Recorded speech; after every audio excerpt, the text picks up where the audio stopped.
Alright folks, welcome back to Theming on a Budget, the show where we talk about themed attractions that aren't at Universal or Disney. And in today's episode, we are talking about Cobra's Curse at Busch Gardens Tampa. Cobra's Curse is a fairly new ride opening on June 17th, 2016 in their Egypt section of the park. It replaced King Tut's tomb, which was kind of a weird walkthrough attraction where basically guests would walk through kind of a museum exhibit of King Tut's tomb. And similar to the real King Tut's tomb, which was found by some British people and was moved away from Egypt, Busch Gardens executives in 2016 realized that they had King Tut's tomb in their park in the Egypt section, not knowing they had it because nobody was going through it for years, and similar to those British people, they got it out of Egypt.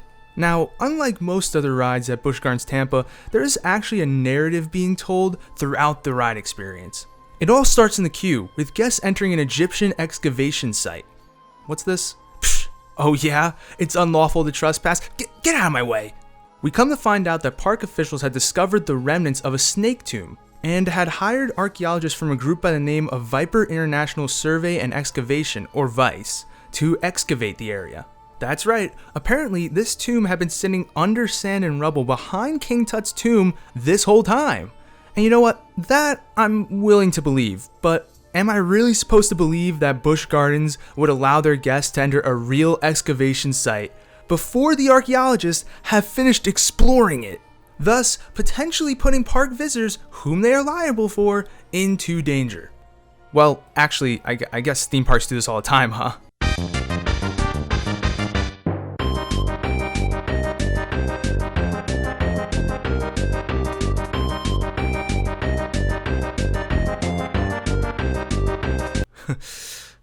Well then, guess moving on.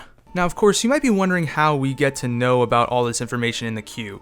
Well, for one, we can overhear VICE employees discussing the excavation on the loudspeaker. I'm pretty sure these are private conversations, so someone should probably tell them they left the speaker on, am I right?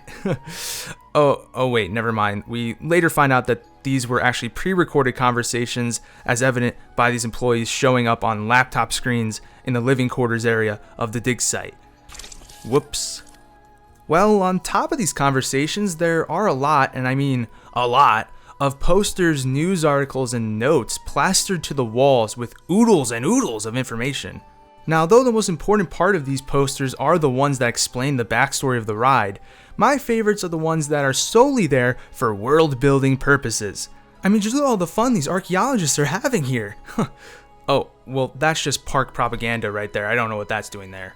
While still in the living quarters of the dig site, we can see the VICE employees' tents and equipment on the scaffolding above us.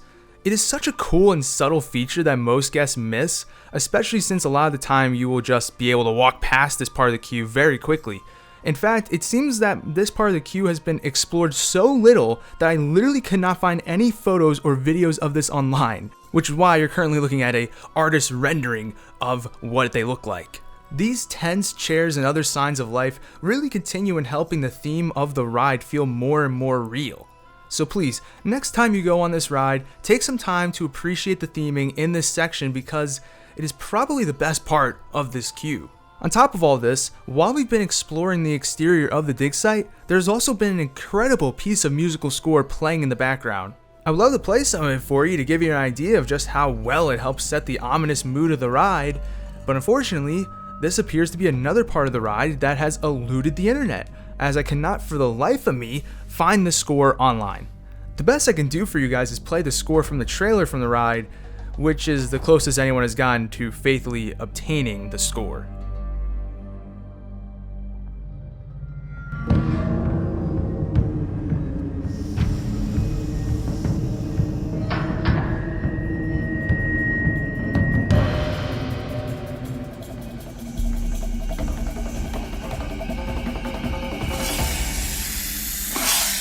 So after exploring the living quarters and learning a bit about exactly what's going on here, we finally enter the snake's tomb. Among a ton of treasures and candles is a bunch of snakes!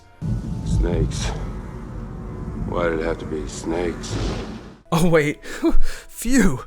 The archaeologists wisely put them behind a pane of glass so those limbless demons can't get to us. But with that being said, I must admit that is a pretty cool snake fountain. As we continue through the tomb, we stumble upon Vice's field reports and their findings, as well as information about different kinds of snakes.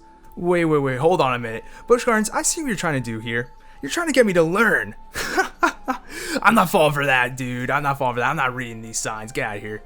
After walking through some dark corridors, we eventually find a rather large statue of a snake in front of a wall full of cave paintings and hieroglyphs. At first, everything seems pretty normal here.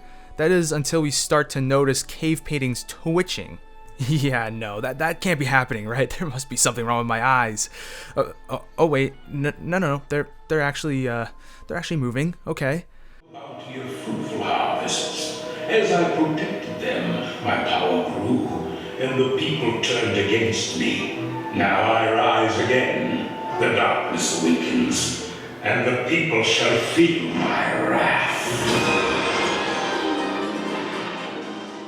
And okay, great, the statue is now talking to us. Awesome. So, basically, this serpent god, who we later find out to be named Snake King Venomous, yes, I know, clever, used to be a stud ruler, but then became corrupt with power, which I mean, we've all been there, right?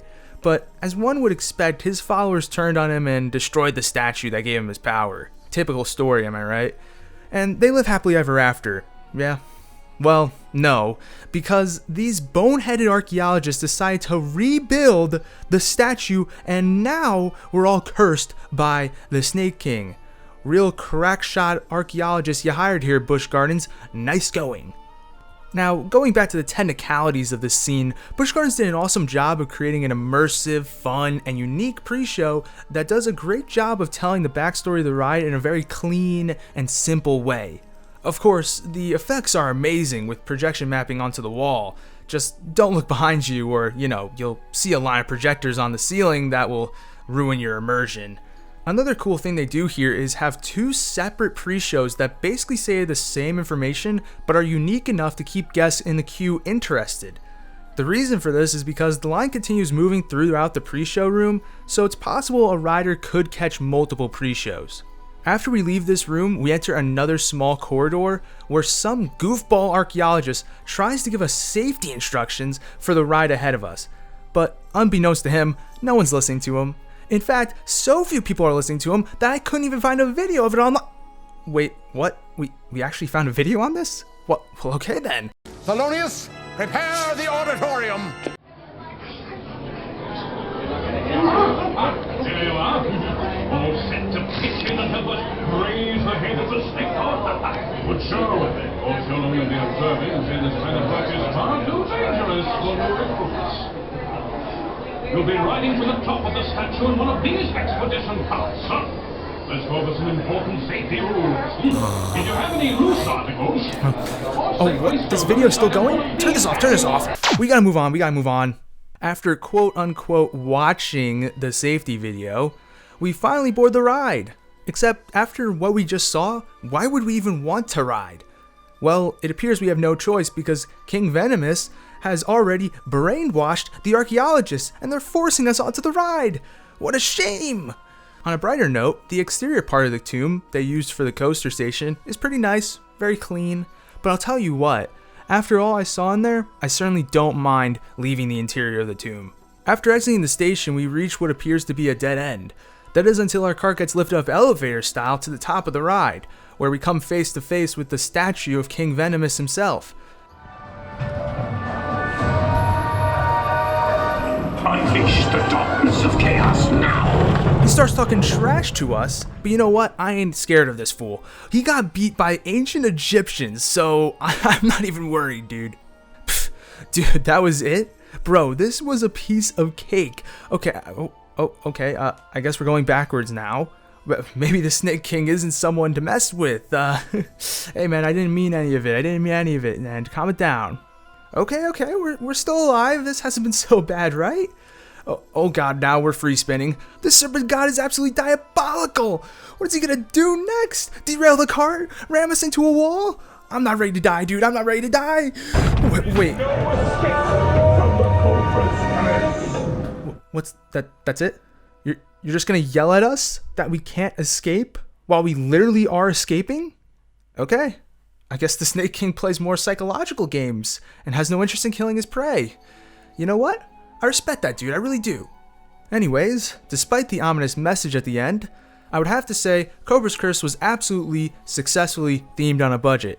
By reusing sets from King Tut's tomb and doing more with less, Busch Gardens Tampa was able to create a roller coaster that told a narrative both in the queue and on the ride that, my friends, should be praised.